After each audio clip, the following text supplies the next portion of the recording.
안녕하세요. 오늘의 이야기 들려드리겠습니다. 부동산에서 계약서보다 먼저 내 마음이 도장 찍힌 사연입니다. 내가 이 동네를 처음 걸었을 때는 늦가을이 막 시작되었을 때였습니다. 가로수 잎이 마른 종이처럼 달각거리며 바람에 흔들리고 있었습니다. 출근길에 만날 때마다 지나치기만 했던 골목이 유난히 밝아 보였고 문득 발걸음이 멈춰졌습니다. 그 길 끝에는 오래된 푸른 글씨 간판이 있었습니다. 행복 부동산이라 쓰여 있었습니다. 유리문 너머 하얀 머리칼이 반쯤 드러난 중개사가 고개를 들어 나를 보았습니다. 나는 잠시 주저하다가 문을 열었습니다. 어서 오세요. 안녕하세요. 매물 좀 보려고요. 어떤 집 찾으세요? 혼자 살 거고요. 햇빛이 잘 들어오면 좋겠어요. 너무 크지 않아도 되고 부엌이 컸으면 해요. 햇빛 큰 부엌. 그럼 이 매물 보시면 좋겠네요. 15평대 구축인데 남향이고 동네가 아주 잔잔해요. 중개사 박 부장이라고 호칭하기로 했습니다. 나는 종이 파일을 꺼내 들었습니다. 종이 냄새 속에 오래 묻어있던 시간들이 한 장 한 장 넘겨졌습니다. 나는 설명을 듣는 동안 고등학교 시절 사회 시간에 보던 지리교과서의 낡은 지도처럼 표지의 회색 선들이 이상하게 정겹게 느껴졌습니다. 34 혼자 살 집을 고르게 될 줄은 몰랐습니다. 내 이름으로 된 계약서, 내 생활의 문장 부호들, 내 손에 떨림으로 찍히는 도장.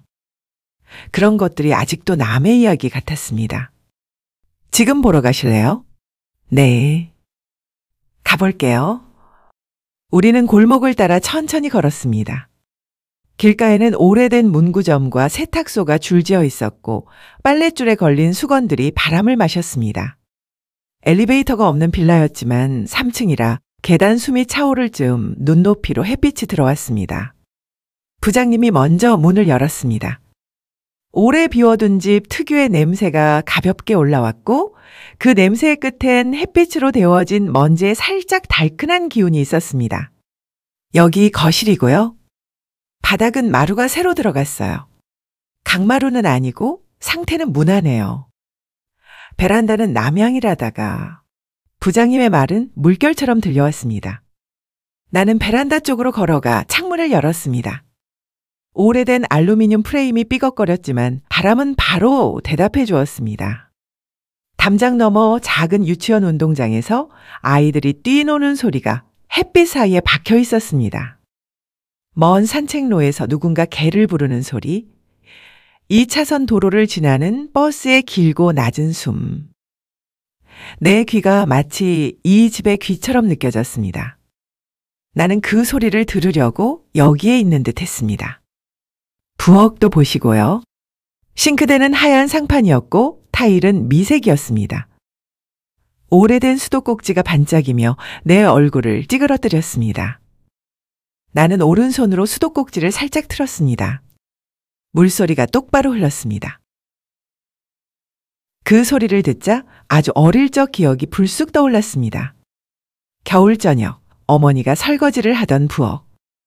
김이 오른 접시에서 나는 도자기의 미지근한 냄새, 젖은 수세미를 꼭 짜던 손등의 잔주름, 그리고 싱크대 옆에 있던 작은 플라스틱 도장함, 그 안에 내 이름이 새겨진 붉은 도장이 들어있었습니다. 학교 숙제장에 그 도장을 꽝 찍어야 했습니다.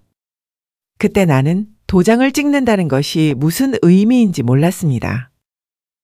그냥 재미있는 도형놀이처럼 느껴졌습니다. 그런데 지금 부엌에서 물소리를 듣자 이상하게 그 붉은 도장이 떠올랐습니다. 부장님이 내 표정을 살폈습니다. 마음에 드세요? 나는 바로 대답하지 못했습니다. 대신 창턱에 손을 올려놓고 저녁빛이 들어오면 부엌이 어떻게 달라질지 상상했습니다. 퇴근하고 돌아와 국 한 냄비를 끓이는 나, 라디오를 틀어놓고 숟가락이 스테인리스에 닿는 소리를 듣는 나, 그리고 밤이 너무 조용하면 창문을 조금 더 여는 나. 갑자기 여기서 살아도 좋겠다는 생각이 들었습니다. 그 생각이 너무 선명해서 잠시 무서워졌습니다. 네, 이상하게 좋네요. 이상하게 좋다는 말이 아주 좋은 말이죠. 부장님이 웃었습니다. 이런 집은요, 첫인상이 많이 결정합니다. 나는 다시 베란다로 나가 햇빛을 메모하듯 눈으로 적었습니다. 마치 서류에 빈칸을 하나씩 채우듯 아침의 빛, 오후의 빛, 늦저녁의 가로등까지. 그 이해되지 않는 안도감은 조금 전 문을 열었을 때부터 내 옆에서 같이 걸어온 감정이었습니다. 정말로 이상했습니다. 계약서는 보지도 않았는데 내 마음이 먼저 도장을 꾹 찍은 기분이었습니다. 가격은요? 호가는 이 정도고요. 요즘 분위기가 아주 나쁘진 않아서 협상 여지는 조금 있습니다. 대출은 어느 정도 생각하시고? 저 아직 정확히는 은행 상담 받아보려고요. 좋습니다. 이 집 관심 있으시면 오늘 저녁에 연락 주세요. 경쟁 붙기 전에 움직이는 게 좋아요. 집을 나오며 계단을 내려왔습니다. 창문턱에 얹힌 먼지가 빛을 쥐고 있었습니다. 가로수 아래로 나와 나는 내 발을 확인하듯 한번 내려다 보았습니다. 오래 신은 운동화는 옆선이 닳아 있었고 신발끈은 제대로 묶여 있었습니다. 나는 오래전부터 이 길로 걸어왔던 사람처럼 아무렇지 않은 표정을 하고 있었습니다.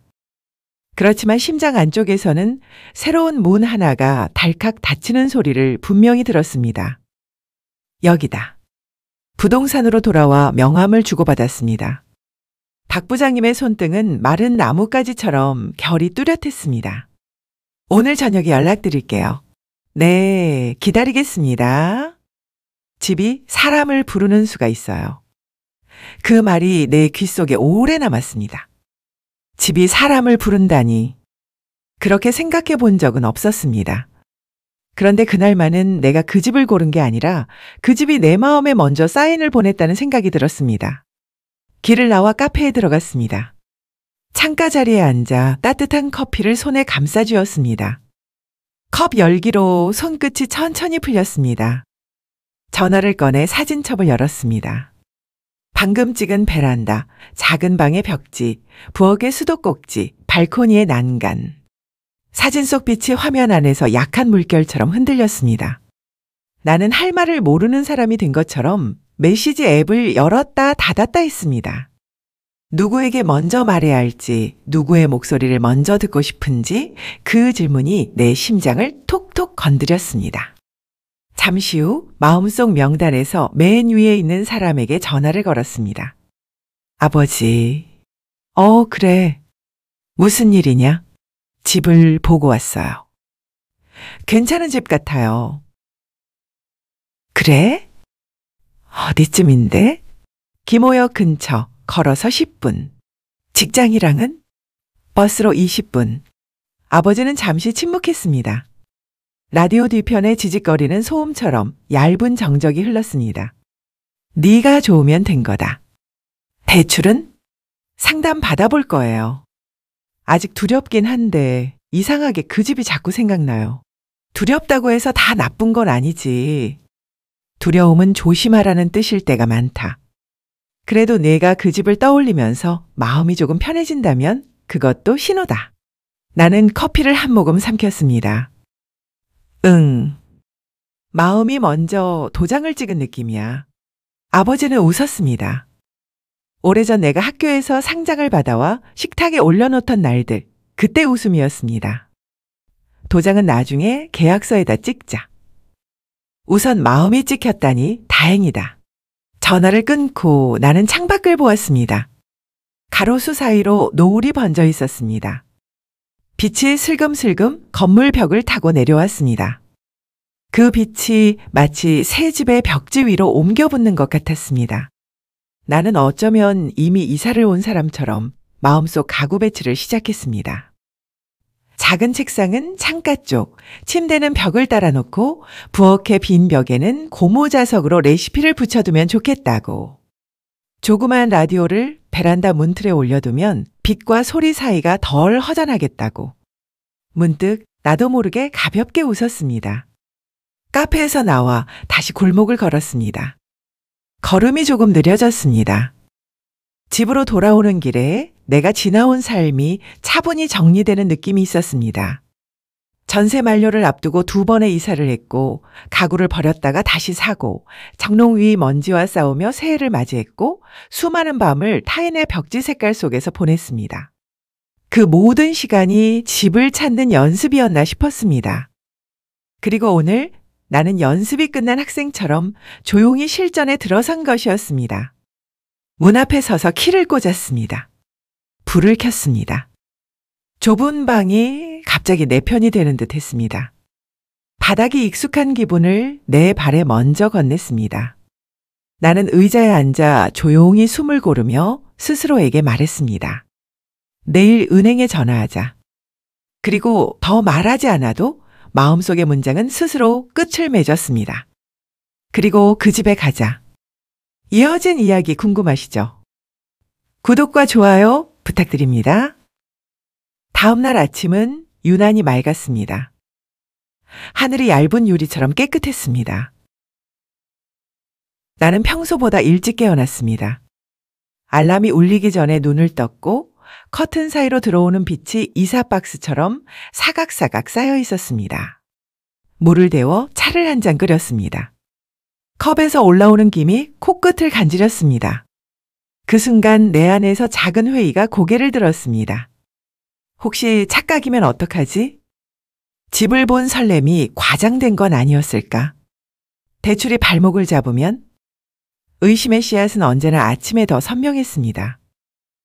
하지만 차를 한 모금 넘기자 어제의 빛과 소리들이 다시 자리를 잡았습니다.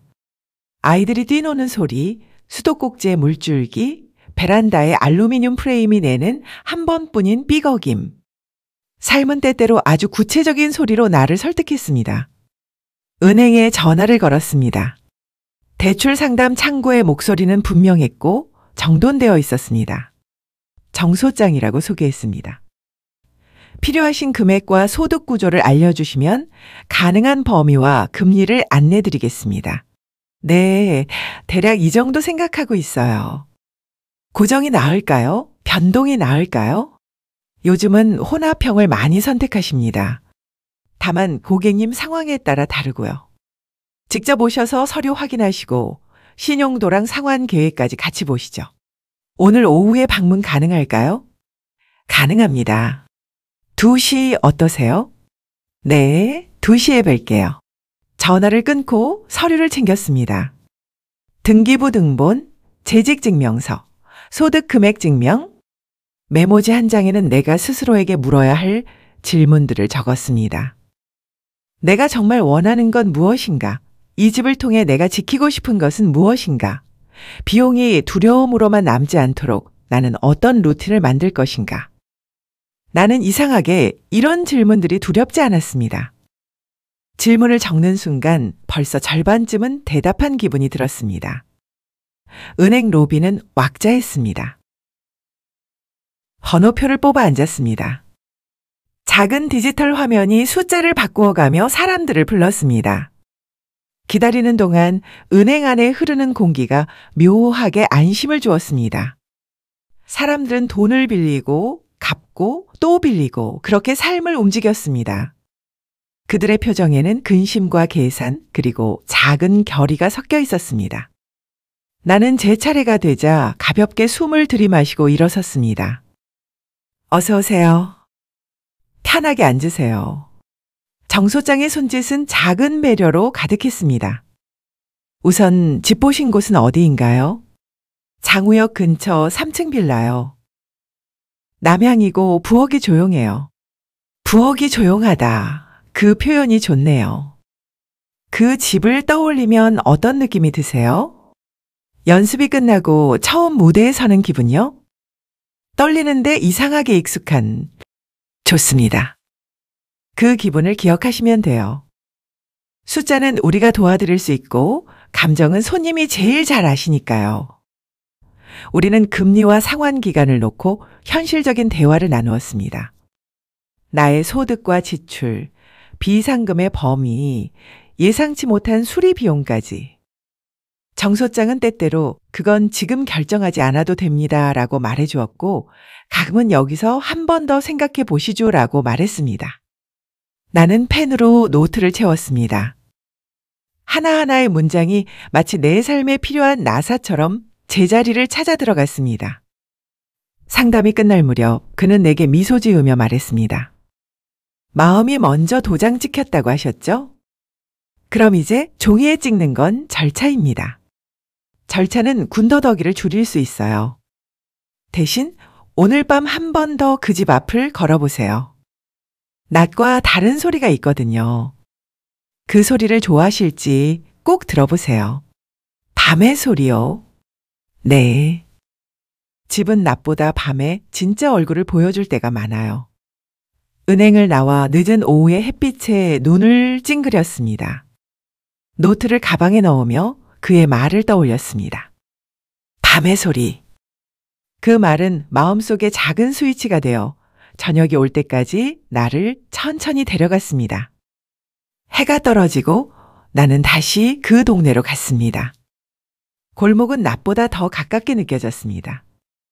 가게 셔터가 반쯤 내려왔고 세탁소 안에서 드라이기의 바람 소리가 길게 뻗었습니다. 빌라 앞 가로등은 주황빛 원을 바닥에 그렸습니다. 나는 3층 창문을 올려다보았습니다. 어둠 속에서도 창틀선이 분명했습니다. 귀를 기울이자 낮에는 들리지 않던 소리들이 걸어 나왔습니다.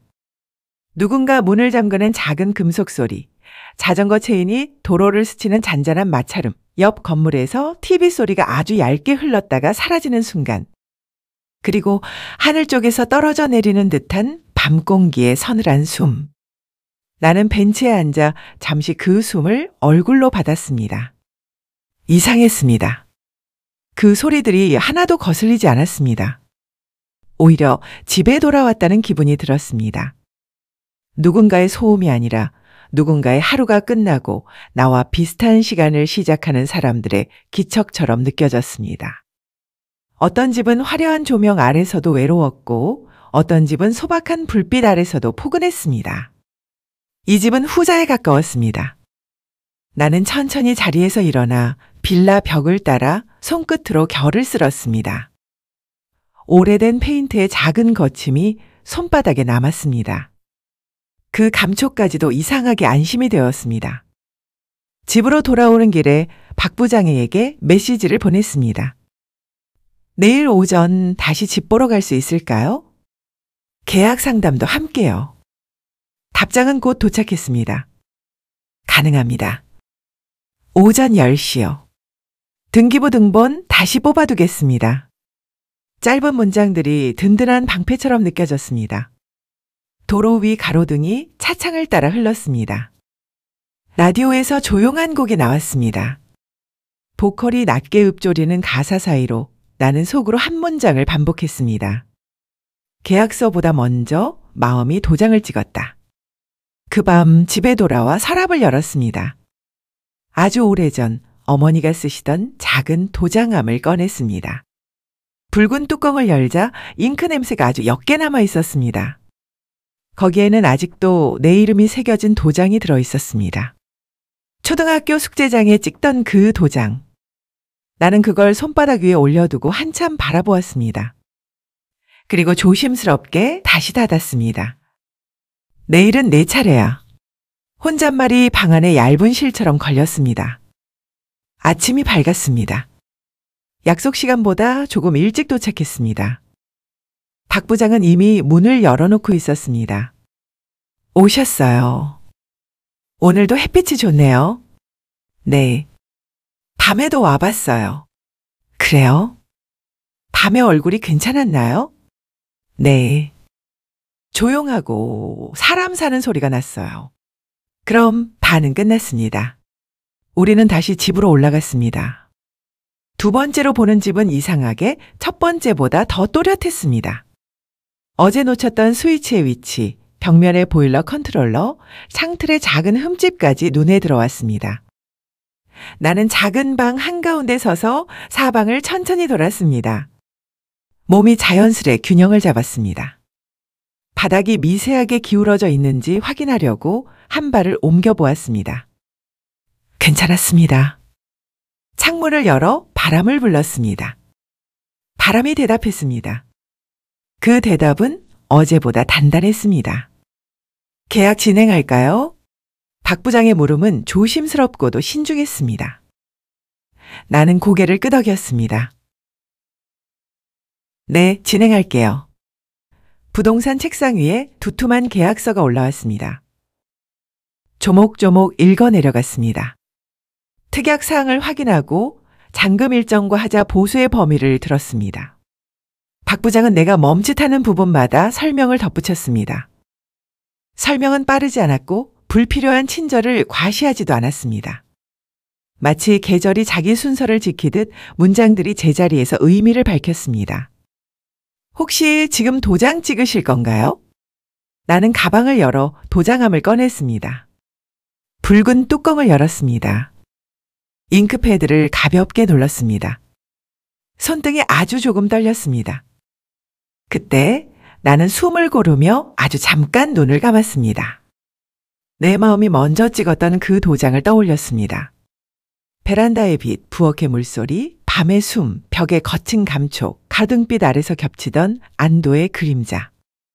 그 모든 것들이 내 손목을 받쳐주었습니다. 그리고 눈을 뜨고 조용히 도장을 내렸습니다. 꾹. 잉크가 종이에 스며들었습니다. 선명한 붉은 원이 피어났습니다. 마치 먼 곳에서부터 걸어오던 계절이 드디어 내 어깨 위에 앉는 순간처럼 계약서 위 원 한 개가 나를 감싸 안았습니다. 나는 조용히 미소 지었습니다. 서류가 내 앞에서 조용히 숨을 쉬는 것 같았습니다. 그 순간 마음속에서 아주 작은 변화가 일어났습니다. 나는 더 이상 임시로 머물던 사람이 아니었습니다. 방의 이름을 부르며 떠돌던 식물을 맡아줄 주인이 생겼고 빛의 길을 안내할 창문이 나의 것이 되었습니다. 도장은 단지 붉은 잉크가 원을 이루는 기술이 아니었습니다. 그것은 나의 불안을 돌로 바꾸는 의식이었습니다. 그 불안은 여전히 내 안에 있었지만 이제는 형태를 가지고 있었고 그래서 다룰 수 있었습니다.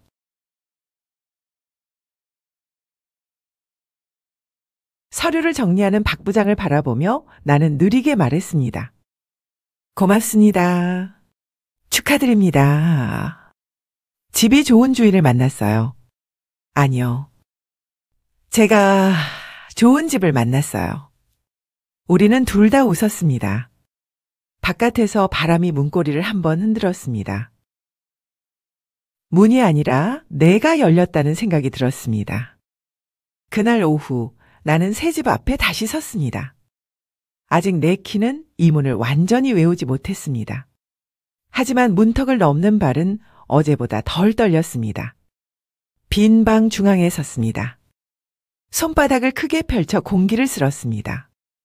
공기는 말없이 나를 감싸 안았습니다. 베란다에서 창을 열었습니다. 바람이 들어와 벽지 위로 작은 주름을 만들었습니다.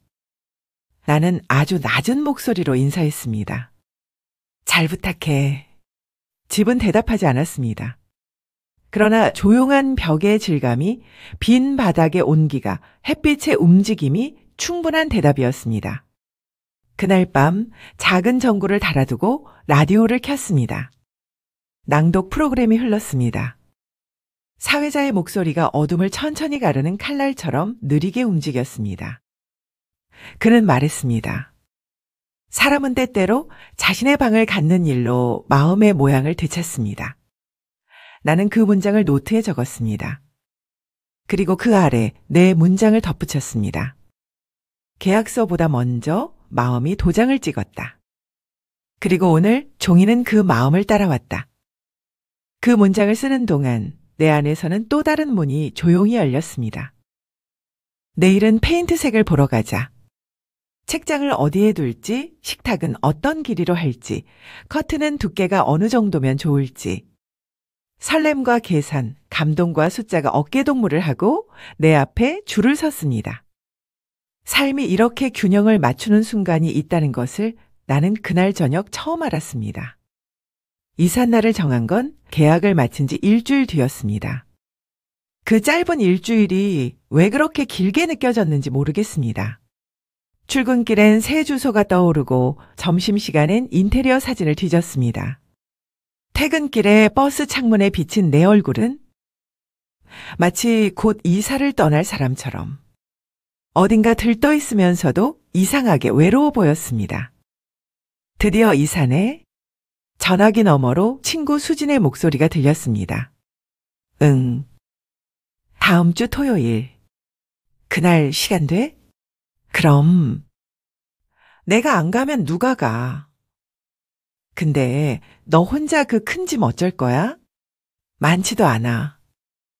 살면서 버린 게 더 많지. 그 말은 좋게 들으면 미니멀이고 나쁘게 들으면 미련도 없다는 거야.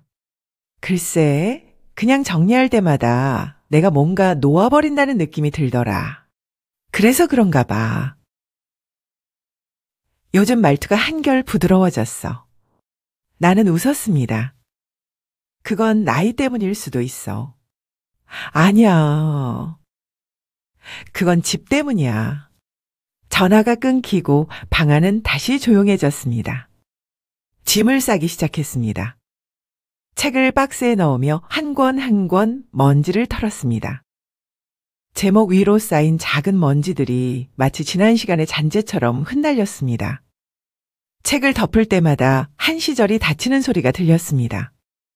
박스를 5개쯤 채우고 나니 비어가는 방이 오히려 나를 쳐다보는 것 같았습니다. 벽에는 햇빛이 사선으로 들어와 긴 그림자를 만들었습니다. 그 안에서 나는 다시 생각했습니다. 이사를 간다는 건 내 그림자를 데리고 떠나는 일 같구나. 그날 밤 나는 라디오를 켰습니다. 낭독 프로그램의 진행자가 이렇게 말했습니다. 사람은 이사할 때마다 자신을 다시 포장합니다. 버려야 할 것과 가져갈 것을 나누는 그 순간, 우리는 결국 나를 재정리하는 셈이죠. 라디오 불빛이 희미하게 깜빡였습니다. 나는 고개를 끄덕이며 속삭였습니다. 맞아요. 이번엔 조금 더 가볍게 포장하고 싶어요. 다음 날 아침 부동산의 박 부장에게 전화가 왔습니다. 이사 일정 잡으셨어요? 네, 이번 주 토요일이에요. 좋습니다. 전입신고 서류랑 열쇠는 그날 같이 드릴게요. 아, 부장님. 혹시 이 근처 인테리어 업체 괜찮은 데 있을까요? 작은 손보는 거면 1층 철물점 아들 하는 데가 있어요. 벽 페인트나 장판도 그쪽에서 하면 괜찮아요. 감사해요. 혼자 하려니까 막막해서요. 처음엔 다 그래요. 근데 막상 해보면 별거 아닙니다. 집이 사람을 가르칩니다. 그 말은 이상하게 오래 남았습니다. 집이 사람을 가르친다. 정말 그럴지도 몰랐습니다. 공간은 결국 우리가 어떻게 살아가야 하는지를 가만히 알려주는 것 같았습니다. 이삿날이 다가왔습니다. 햇살이 유난히 밝은 토요일. 트럭이 골목 끝에 멈춰 섰습니다. 수진이 마스크를 쓰고 손을 흔들었습니다. 야, 네가 진짜 집주인이네? 어색해 죽겠지. 응, 이상해. 내 이름이 찍힌 집이라니. 야, 이제 남의 벽에 못 박는다 생각하지 말고 마음껏 해. 그러게. 이번엔 못자국도 낼 거야. 짐을 하나씩 옮기며 우리는 웃었습니다. 서랍에서 나온 낡은 컵, 오래된 사진, 흰 셔츠. 그 하나하나가 또 다른 이야기의 조각이었습니다. 낮이 깊어갈수록 집안이 조금씩 나의 냄새로 채워졌습니다. 햇빛이 벽을 따라 움직이고 창문 사이로 먼지가 반짝였습니다. 새로 산 전구를 달고 스위치를 켜자. 낯선 방이 천천히 나를 알아보기 시작했습니다. 커튼은 어떤 색으로 할 거야? 수진이 물었습니다. 밝은 회색. 햇빛이 조금은 스며들게. 딱 너 스타일이네. 근데 왜 이렇게 조용해? 그냥 지금 이 소리들이 좋아서. 무슨 소리? 짐 옮기는 소리, 먼지 날리는 소리, 박스 테이프 뜯는 소리. 이런 게 다 새 집의 첫 소리잖아. 수지는 잠시 나를 보다가 고개를 끄덕였습니다. 너는 참 별걸 다 느끼는 애야. 그래야 덜 외롭거든. 그 대답에 수진이 살짝 웃었습니다. 그래. 근데 오늘은 외로워도 돼. 이사 날은 누구나 혼자야. 우리는 그 말에 동시에 조용히 웃었습니다. 저녁 무렵 트럭이 떠나고 집안은 고요해졌습니다. 빈 상자 몇 개만 남아 있었고 바닥에는 햇살의 꼬리가 누워 있었습니다. 나는 벽에 기대어 앉았습니다. 손끝에 잔먼지가 묻어 있었습니다. 조용히 한숨이 나왔습니다. 이제 진짜 내 집이구나. 라디오를 켰습니다. 잔잔한 피아노 선율이 흘렀습니다. 나는 속삭이듯 말했습니다. 어서 와. 나의 첫 집. 이사 다음 날 눈을 떴을 때 처음 든 생각은 여기가 진짜 내 방이구나 였습니다. 낯선 천장의 무늬, 커튼 사이로 들어오는 햇빛의 방향. 이전 집에서는 한 번도 본 적 없는 그림자. 모든 게 새로웠습니다. 부엌에서 커피를 내렸습니다. 물 끓는 소리가 방 안에 퍼졌습니다. 좋다. 혼잣말이 자연스럽게 흘렀습니다. 그 한마디가 오늘의 시작이 되었습니다. 점심쯤 페인트 가게 아저씨가 왔습니다. 안녕하세요. 부장님이 말씀 주셔서요.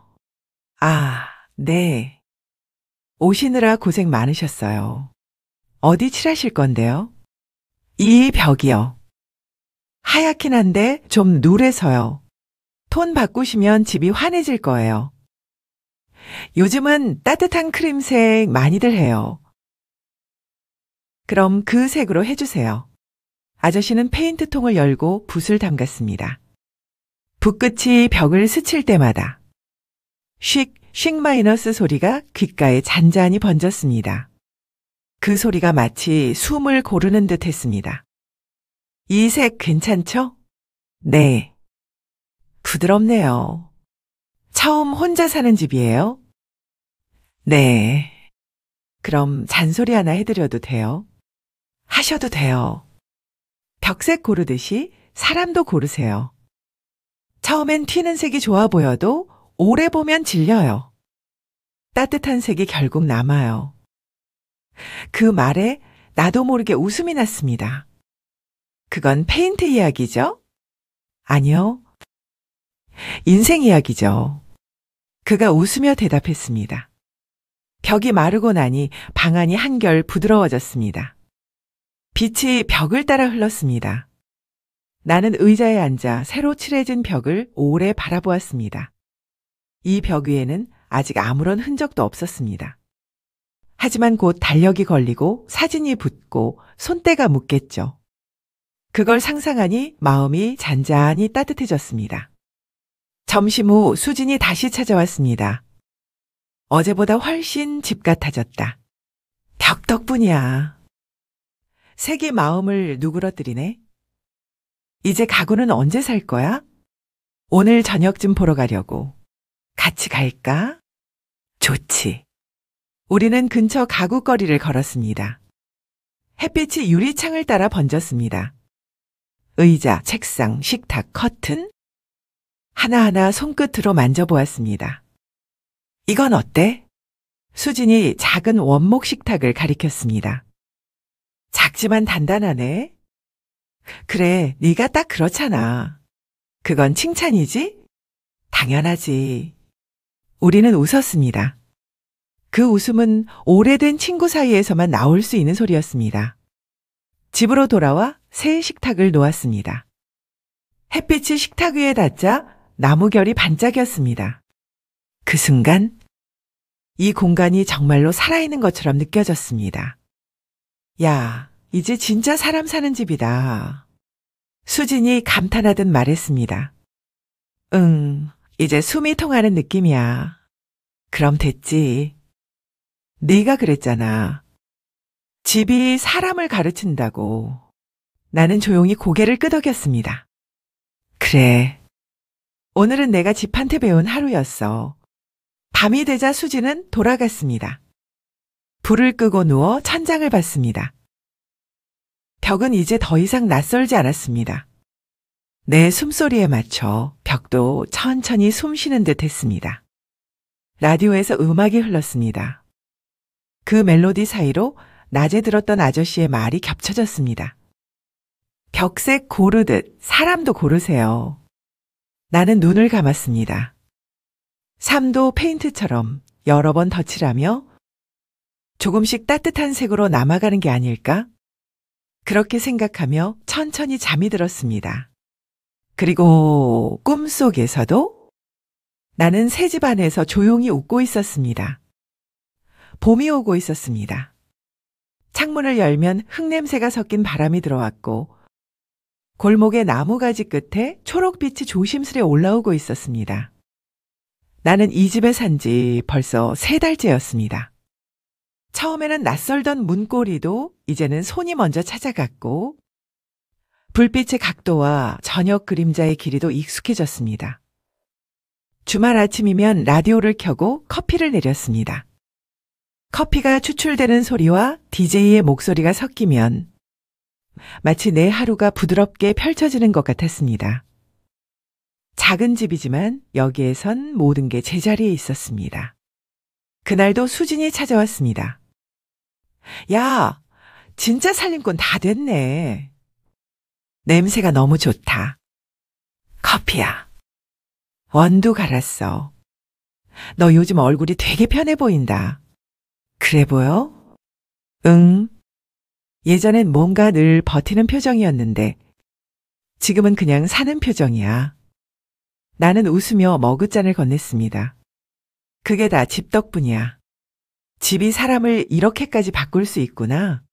그렇더라. 이 집에선 마음이 좀 눌러앉는 느낌이야. 눌러앉는 느낌이라. 수지는 창밖을 바라보다가 천천히 말했습니다. 좋은 말이다. 눌러앉는다는 건 떠날 생각이 없다는 거잖아. 우리는 그렇게 오래 앉아 있었습니다. 햇살이 식탁 위로 옮겨다니고 커피향이 벽에 스며들었습니다. 수진이 갔다 가고 나서 나는 창문을 열었습니다. 골목 아래에서 아이들 웃음소리가 들렸습니다. 그 소리를 듣고 있자니 이 집에 처음 왔을 때의 내가 떠올랐습니다. 긴장으로 굳어있던 어깨, 낯선 공간의 냄새에 서툴던 호흡, 그리고 그 벽에 비쳤던 어설픈 미소. 그 모든 게 이제는 아득했습니다. 그날 저녁 박 부장에게 전화가 왔습니다. 잘 지내시죠? 새집 생활은 어때요? 아, 네. 아주 좋아요. 이제야 집이 사람 같아요.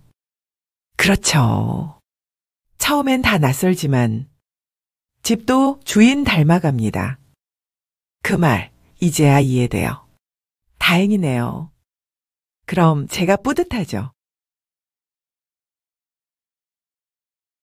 전화가 끊기고 나서 나는 잠시 멍하니 벽을 바라봤습니다. 페인트는 여전히 따뜻한 크림색이었고 그 위엔 내 그림자와 저녁 햇빛이 겹쳐 있었습니다. 그 순간 문득 생각했습니다. 이 집이 나를 기다려준 게 아닐까. 계약서보다 먼저 내 마음이 도장을 찍었듯 이 집도 나보다 먼저 나를 받아준 게 아닐까 싶었습니다. 그 생각이 들자 마음이 이상하게 편안해졌습니다. 며칠 뒤 나는 오래 미뤄두었던 작업을 시작했습니다. 거실벽 한쪽에 작은 책장을 세우고 그 위에 액자를 걸었습니다. 사진 속에는 오래전 여행에서 찍은 하늘 한 장이 있었습니다. 어디인지 기억도 나지 않았지만 그 푸른색이 묘하게 지금의 햇빛과 닮아 있었습니다. 책장을 채우며 혼잣말을 했습니다. 이젠 진짜 여기가 내 이야기의 배경이구나. 그 말이 입 밖으로 나오자 방 안의 공기가 아주 잠시 반짝였습니다. 그건 아마 공간이 내 고백을 받아주는 순간이었을 겁니다. 밤이 되자 라디오를 켰습니다. 낭독 코너의 목소리가 잔잔히 흘렀습니다. 집은 단순히 머무는 공간이 아니라 마음이 자기 자리를 찾는 곳입니다. 그리고 그 마음이 편히 눌러앉을 때 비로소 우리는 살고 있다고 말할 수 있죠. 나는 그 문장에 잠시 숨을 멈췄습니다. 그 말이 내 얘기처럼 들렸습니다. 그래서 나도 모르게 중얼거렸습니다. 맞아요. 이제야 살고 있어요. 며칠 뒤 봄비가 내렸습니다. 처음으로 새 집에 비 내리는 소리를 들었습니다. 낮게 깔린 빗소리가 베란다를 톡톡 두드렸습니다. 나는 의자에 앉아 차를 마셨습니다. 바닥을 타고 오는 진동이 아주 작게 느껴졌습니다. 그건 낯선 집에서 처음 느끼는 안심의 진동이었습니다. 집이 이렇게 조용한데도 외롭지 않네. 혼잣말을 하자 빗소리가 대답하듯 세워졌습니다. 그때 문득 어머니의 말이 떠올랐습니다. 집이라는 건 네 마음이 쉴 수 있는 데면 돼. 그 말이 이제 완전히 이해되었습니다.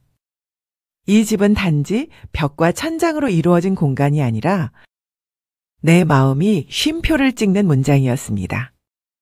나는 창문을 닫고 불을 낮췄습니다. 조용한 방 안 페인트 냄새도 거의 사라졌습니다. 그 빈자리를 대신 채운 건 내 숨소리. 그리고 어딘가 안쪽에서 흐르는 고요한 온기였습니다. 며칠 후 토요일 수진이 다시 놀러 왔습니다. 비 그쳤네. 하늘 맑다. 응. 커튼 열면 봐. 와, 진짜 그림이다. 수진은 창문 앞에 서서 감탄했습니다. 이 집엔 이상한 힘이 있다.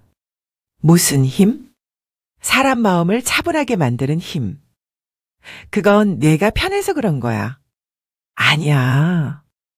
집이 먼저 날 편하게 해. 그 말이 참 예뻤습니다. 나는 커피를 내리며 물었습니다. 너라면 이 집 이름을 뭐라고 지을래? 이름? 응. 그냥 별명처럼. 수지는 잠시 생각하다가 말했습니다. 숨집. 네가 숨 쉬는 집. 나는 그 말을 듣고 미소 지었습니다. 좋다. 숨집. 그 이름 마음에 든다.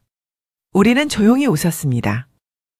햇빛이 식탁 위로 길게 흘렀고 커피잔의 표면에서 작게 반사된 빛이 벽을 스쳤습니다. 그때 나도 모르게 중얼거렸습니다. 이제 진짜 살고 있구나. 밤이 깊어가고 있었습니다. 창밖의 불빛들이 하나둘 꺼지고 이웃집 창문에서 새어나오는 노란 불빛만이 남았습니다. 나는 조용히 책상 앞에 앉아 계약서 복사본을 꺼냈습니다. 거기에는 여전히 선명한 붉은 도장이 찍혀 있었습니다. 그 도장을 손가락으로 천천히 따라 그려봤습니다. 시간이 흘러도 잉크는 그대로였습니다. 그 원 안에는 처음 집을 봤던 그날의 햇빛과 물소리, 처음 부엌 창문을 열었을 때의 바람, 그리고 떨리던 내 손끝이 다 들어있었습니다. 나는 속삭였습니다. 계약서보다 먼저 마음이 도장을 찍었지. 그 말은 이제 하나의 기억이 아니라 나를 살아가게 하는 문장이 되어 있었습니다. 라디오를 켜자 마침 DJ가 이런 말을 했습니다. 누군가에게는 집이 단순한 공간일지 모르지만 누군가에게는 마음이 돌아올 좌표입니다. 여러분의 집은 어떤가요? 나는 고개를 들어 벽을 바라봤습니다. 부드러운 크림색 벽. 그 위에 드리워진 작은 그림자 한 조각. 그건 바로 지금 여기에 사는 나였습니다. 이제 이 집은 단순한 주소가 아니라 내 마음이 돌아올 좌표가 되었습니다. 그리고 그 좌표 위에 나는 오늘도 조용히 살아가고 있었습니다. 여러분 생각은 어떠신가요? 계약서보다 먼저 마음이 도장을 찍은 순간, 그건 어쩌면 인생의 새로운 문을 여는 일이 아닐까요? 댓글로 여러분의 마음이 눌러앉은 공간을 남겨주세요. 다음 이야기에서 또 만나요.